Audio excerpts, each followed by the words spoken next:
வணக்கம் விபஸ், welcome back. ரீசெண்டாக விஜய் கரூர் போயிருந்தாப்புல. C sorry, CM Vijay. CM sir வந்து கரூர் போயிருந்தாரு.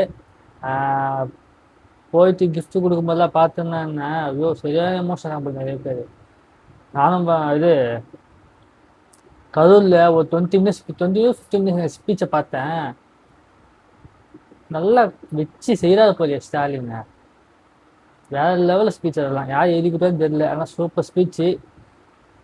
நான் எதுக்கு இப்படி வீடியோ போடுறேன்னா, அவர் சொன்னா பற்றிய கவர்மெண்ட், அதாவது மக்கள் கவர்மெண்ட் ஆஃபீஸ்க்குள்ளே போனாக்கா இதுக்கு முன்னாடி அங்கே போ இங்கே போ அங்கே அப்பா இங்கே பாரு அவரப்பா எப்போ சொல்லியிருந்தாங்க. இப்போ உட்கார வச்சு மழையை கொடுத்து சொல்லியிருந்தாங்க. லிட்டரலாக அது நான் கவர்மெண்ட் ஆஃபீஸில் எக்ஸ்பீரியன்ஸ் பண்ணலை, ஆனால் டிராஃபிக் போலீஸில் எக்ஸ்பீரியன்ஸ் பண்ணேன். ஏன்னா எப்பவுமே டிராஃபிக் போலீஸ் வந்து மூஞ்ச வரப்பாக வச்சுக்கிட்டு ஏதோ வந்த மூஞ்சி இங்கே ஒச்சரம் வந்தாமல் மூஞ்ச வரப்பாக வச்சுக்கிட்டு நம்ம ஸ்ட்ரெயிட்டாக புரிஞ்சுங்க, ஹெல்மெட் எங்கே அது இதுன்னு சொல்லி என்ன பண்ணுற இங்கே தான் பிடிங்கிட்டு இருக்கான்னு சொல்லி இது மாதிரி ஒரு மாதிரி முறப்பா பேசுவாங்க. அவரை பார்த்த வெறுப்பாக அந்த மாதிரி இருக்கும். நான் நேற்று முன்னாடி தான் காலையில் டிரைவிங் போகிறேன், டிராஃபிக் போலீஸாக பார்த்தேன். மிஸ்ஸாக ஒன்வேல போயிட்டேன். அவர் பார்த்துட்டு கத்தலை, எதுவும் பண்ணலை. தம்பி எதுக்கு இப்படி வந்த, டிராஃபிக் அதிகமாக இருப்பா பார்த்து எசைட்டுவாரு, நீ அந்த பொண்ணும் போயிடுப்பான்னு சொல்லி சாஃப்டாக அனுப்பி வச்சாரு. நான் ஒரு செகண்ட் ஸ்டன் ஆயிட்டேன். அந்த நாள் ஃபுல்லாக என்னால் மறக்க முடியல. அதனால அந்த ஒரு எக்ஸ்பீரியன்ஸ் அன்னைக்கு, அதை நேற்று முன்னாடி நடந்த எக்ஸ்பீரியன்ஸ் சுத்தமாக மறக்கவே முடியல. எப்படி சொல்றது, அவ்வளோ பணிவாக பேசுறாங்க. இன்னொருத்தர் பேசுறாங்க ஏன் ஹெல்மெட்டுக்காக விஷயம்னா ஹெல்மெட் போடல, ஏன்னா பக்கத்துல தான் போனேன், ரொம்ப லாங் கிடையாது, லோக்கல்ல சுத்தமாக தேவையில்லாம ஹெல்மெட் போட்டு போட்டு கேட்டுட்டு அதனால ஹெல்மெட் போடல. இருந்தாலும் பார்த்து கண்டிப்பாக 4 ஃபைன் போட்டுப்பாரு. அது போகிறது பிரச்சனை கிடையாது, ஏன் நான் மிஸ்டேக் பண்ணால் போட்டு தான் ஆகணும். ஆனால் விஷயம் என்னன்னா, அவர் என்ன ட்ரீட் பண்ண விதம், அவர் எங்களை பேச கம்யூனிகேட் பண்ண விதம் இருக்குல்ல, அதுக்கு நான் ரொம்ப இம்ப்ரெஸ் ஆச்சு. ஏன் பயன்படுத்தி போடலன்னு பார்த்தாரு, கேட்டாரு. நான் ஏதோ பதில் சொன்னேன், சும்மா இன்னும் கேட்டு போயிடலாம், நான் லோக்கலில் தான் போகிறேன் சொல்லி சொன்னேன். அது ஒரு சிலந்தாக இருந்தது. நான் ஒரு சில நடந்து போயிட்டேன். எப்பவுமே ஹெல்மெட் போடல, நான் அவங்க பேசுகிற பேச்சும் பேசுகிற விதமும் வேற மாதிரி இருக்கும். எதா வந்து மாட்டணும் அந்த மாதிரி அளவுக்கு அவங்க வச்சுப்பானுங்க, அந்த மாதிரி பேசுவாங்க. இப்போ அப்படி கிடையாது. இப்போ அவங்க பண்றதை பார்த்தாக்கா நமக்கு ஏதாவது ரூல்ஸை ஃபாலோ பண்ணலாமான்னு தோணுது. அதாவது அது கஷ்டமா இருந்தாலும் ஹெல்மெட் தானே போட்டு லோக்கலாக போட்டு போயிடுவோம்.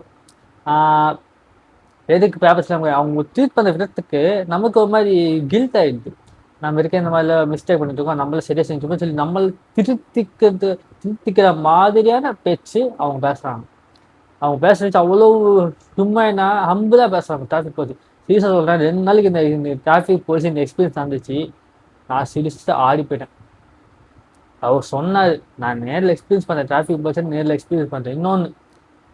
இன்னொன்று பார்த்து ஸ்டன்னானே, எப்பவுமே டிராஃபிக் போலீஸு ரோட்ல டிராஃபிக் கண்ட்ரோல் பண்ற பேர்ல சும்மா கையை ஆட்டிகிட்டே இருப்பாங்க. நிறைய பேர் பார்த்துருப்பீங்க, சும்மா கையை ஆட்டிகிட்டே இருப்பாங்க, போங்க போங்க போங்க சொல்லி ஆட்டிகிட்டே போவாங்க. இப்போ அப்படி கிடையாது. டிராஃபிக்ல வண்டி எப்படி மூவ் பண்ணு அப்படி மூவ் பண்ணு, நீ வா நீ சைட்ல நில்லுன்னு சொல்லி ஒவ்வொரு டைரக்ஷனா காட்டி காட்டி டிராஃபிக்கை மூவ் பண்றாங்க. நான் ஒரு வருஷம் பார்த்தீங்கன்னா இந்த அளவு வரைக்கும் வேலை பார்க்குறாங்க, நம்ம ஆச்சரியமா பார்க்குறாங்க.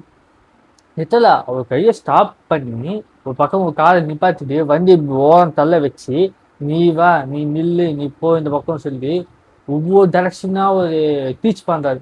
டிராஃபிக்கை கண்ட்ரோல் எப்படி இருக்குன்னு சொல்லி எப்பவுமே ஒரு 2 மணி நேரம் 3 மணி ஆர்காத்தோட நான் போயிட்டு இருக்கேன்.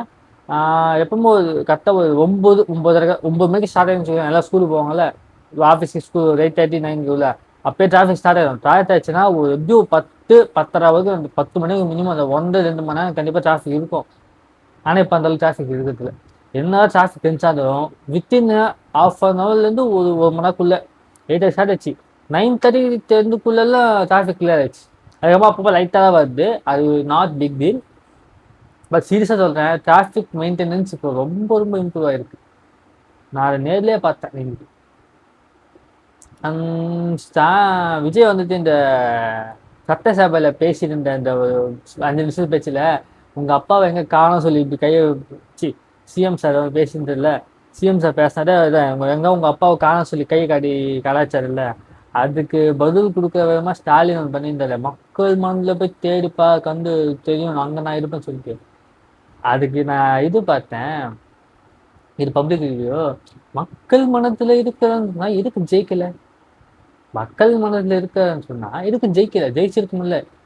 மக்களும் சப்போர்ட் பண்ணியிருக்காங்க உனக்கு, அப்போதைக்கு நீ தோத்து போன, நீ ஜெயிச்சிருக்கணும்ல. உன்னோட எடப்பாடி அதாவது ஏடிஎம்கே மெஜாரிட்டியா வந்தா, உன்னோட மெஜாரிட்டி சொல்ல போனா மெயின் உன்னோட சொந்த தொகுதியிலே ஜெயிக்கலன்னு போது எப்படி உனக்கு அந்த டைலாக் எப்படி சொல்லலாம் நீ? மக்கள் மனதில் இருக்குன்னு சொல்லிட்டு ஸ்டாலின் செம்ம வண்ணமாக நிறைய மக்கள்னு தெரியல. சீரியஸாங்க. இப்போ விஜய் வந்து இந்த 2 மாதம் 40 days 2 months கிட்ட ஆகுங்க. 2 monthsல டிராஸ்டிக் டிஃப்ரென்ஸை பார்க்க முடியும். இத்தனை வருஷமா ஸ்டாலின் நடத்தினப்போ இருந்த சும்மா இது ஸ்டார்டிங் ஒரு 6 மாசம் நீங்க நேரில் அப்பப்போ இந்த மழை டைம்ல நேரில் அப்பப்போ பார்த்துட்டு இருந்தாரு. அதை தவிர்த்து இந்த 5 வருஷத்துல அவர் பெருசா பண்ணலை.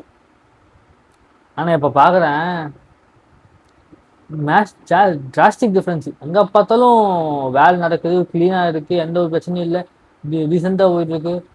என் தெரிஞ்சு வந்தது ஏதோ பெரிய சம்பவம் நடக்குது. சிஎம் சார் வந்து விஜய் சார் வந்து பெரிய சம்பவம் நடக்குது. அந்த ஒரு விஷயம் இந்த யூடியூப்ல பாக்குறேன். இந்த விஜய் ஜெயிச்சதுல இருந்து ஏதோ நான் ஒரு சேனல், இந்த சேனல் பேர் சொல்ல விரும்பல, சேனல் ரொம்ப விஷயமா இருக்கு. ரீசெண்டாக வீடியோ பார்த்தேன். ஃபர்ஸ்ட் வீடியோ இன்ட்ரெஸ்ட்டாக போச்சு, செகண்ட் வீடியோ கொஞ்சம் இன்ட்ரெஸ்ட்டாக போச்சு, லைட்டாக இன்ட்ரெஸ்ட் கம்மியாச்சு. செகண்ட் வீடியோ அந்த அளவுக்கு எதிர்பார்க்கல, அவங்க பார்த்தா போட்டுட்டு இருக்காங்க. செகண்ட் வீடியோ கொஞ்சம் டல்லு, தேர்ட் வீடியோ பார்த்தா ரொம்ப வெறுப்பாயிடுச்சு. ஏன்னா டிஎம்கேல இருக்கிற புத்திசாலியான ஆளுங்களை மட்டும், அதாவது கொஞ்சம் அவர் பக்கமே இப்படி பண்ணாலும் அப்படி பண்ணாலும் சொல்லி பேசுவாங்கல்ல, அவங்கள மட்டும் 4-5 பேர் கூட்டிட்டு வந்து உட்கார வச்சுட்டு அதுக்கப்புறம் இந்த பக்கம் ஜென்சிப்பன்னு சொல்லிட்டு அவங்களுக்கு எந்த விஷயமே தெரியல. சும்மா வாயை தொந்து அதை சொல்றது இதை சொல்றது தவிர ஒரு எஜுகேஷனா இந்த மாதிரி நல்லா நடந்திருக்கு, இந்த மாதிரி நடந்திருக்கு, நீங்க எல்லாம் இதுக்கு போது பண்ண சொல்லி ஒரு வெல் நோன் நாலேஜபிளான பசங்க, ஜென்சி பசங்க யாருமே உட்கார வைக்காம எல்லாருமே எதுவும் தெரியாதவங்களை உட்கார வச்சுட்டு அவங்க எதுவும் தெரியாது தெரிஞ்சு அவங்க கேட்கறாங்க, அது உங்க பதில் சொல்லு. இதை அந்த ஒரு செட்டப் எப்படி நம்ம இருக்கு, எல்லாம் பண்ற செட்டப் எப்படி இருக்குன்னா டிஎம்கே தான் நல்லாட்சி பண்றாங்க. இப்போ விஜய் நல்லாட்சியே பண்றது கிடையாது, எல்லாம் டிஎம்கே தான். இப்போ ஒரு 5 வருஷம் வந்து டிஎம்கே தான் பண்ணியிருக்காங்க, விஜய் எதுவும் பண்ணலை. அந்த மாதிரி அவ்வளோ மேனிப்புலேட் பண்ணி ப்ரொஜெக்ட் பண்றாங்க. இந்த மாதிரி இல்லை, கிட்டத்தட்ட ஒரு 4-5 சேனல், 2 பேர் சொல்ல முடியாது, காப்பி செய்ய போட்டுவாங்க. 4-5 சேனல் கிட்ட டிஎம்கே பெஸ்ட் ஆச்சு, விஜய் வந்து எதுவும் பண்ணலை, இன்னும் வஸ்டா போயிட்டு இருக்கு, இது போயிட்டு இருக்கு, எதுக்கு போயிட்டு இருக்குன்னு சொல்லி சொல்றது தான் தவிர எதுவுமே நல்லா நடக்குதுன்னு சொல்லி அந்த அளவுக்கு மேனிபுலேஷன். நான் இன்னொன்று பார்த்தேன், இந்த சைல்டு ஹராஸ்மெண்ட்டு, இந்த ரேப் நடக்குது இதெல்லாம், இதை நான் ஸ்டாலினுக்கே ஸ்டேட்டாக கேட்குறேன். ஏன் நீங்க இருக்கும்போது 5 வருஷத்துல இதெல்லாம் எதுவும் நடக்கலையா? இப்போ மட்டும்தான் நடக்குதா? நீங்க இந்த 5 வருஷம் எதுவுமே நீங்க பண்ணல, இப்ப வந்து ஒரு 2 மாசம் கிட்ட தான் இருக்கும், அதுக்குள்ள எத்தனை கேள்வி இருக்கு? வந்திருக்கல்ல 5 வருஷம் பண்ணட்டும், அதுக்கப்புறம் மக்கள் முடிவு எடுக்கட்டும் அவர் பண்ணாரா இல்லையா சொல்லி. ஏன்னா மக்களுக்கு புரிஞ்சுக்கணும், ஏன்னா அவங்க சொந்த பசங்க தானே. ஸோ மக்களுக்கு புரியும். அதாவது அவங்க வீட்டில் பசங்க சேஃபாக இருக்காங்களே, ஸோ மக்களுக்கு புரிஞ்சும். ஸோ 5 வருஷம் கழிச்சு மக்கள் முடிவு எடுத்துக்கிட்டோம் அது பண்றாங்க. நீங்க எதுக்கு உடனே போயிட்டு எதிர்கட்சியில் இருக்கிற காரணத்துக்காக எதிர்த்து எல்லாரும் கேள்வி கேட்பீங்க. ஆனால் காமன் சென்ஸ் நம்ம கேள்வி கேட்டீங்கன்னா அப்போ உங்களால் பேக் கிளாஸ் ஆகும். ஸ்பெஷல் விஜயகேஷ், இந்த வீடியோ உங்களுக்கு பிடிச்சிருந்தா லைக் ஷேர் சப்ஸ்கிரைப் பண்ணிக்கோங்க. இது எது சொல்கிறேன்னா, ஆக்சுவலாக விஜய் சொன்னாது, ஆனால் என்னோட பர்சனல் எக்ஸ்பீரியன்ஸ் என்ன மாதிரி இருக்குன்றதை கம்பேர் பண்ண இந்த வீடியோ. ஜஸ்ட் நான் டிராஃபிக் போலீஸ் எந்த அளவுக்கு நான் எக்ஸ்பீரியன்ஸ் ஆனேன், டிராஃபிக் போலீஸ் எந்த அளவுக்கு நான் கம்யூனிகேஷன் ஆனேன் அந்த சின்ன ஒரு எக்ஸாம்பிள் தான் இது.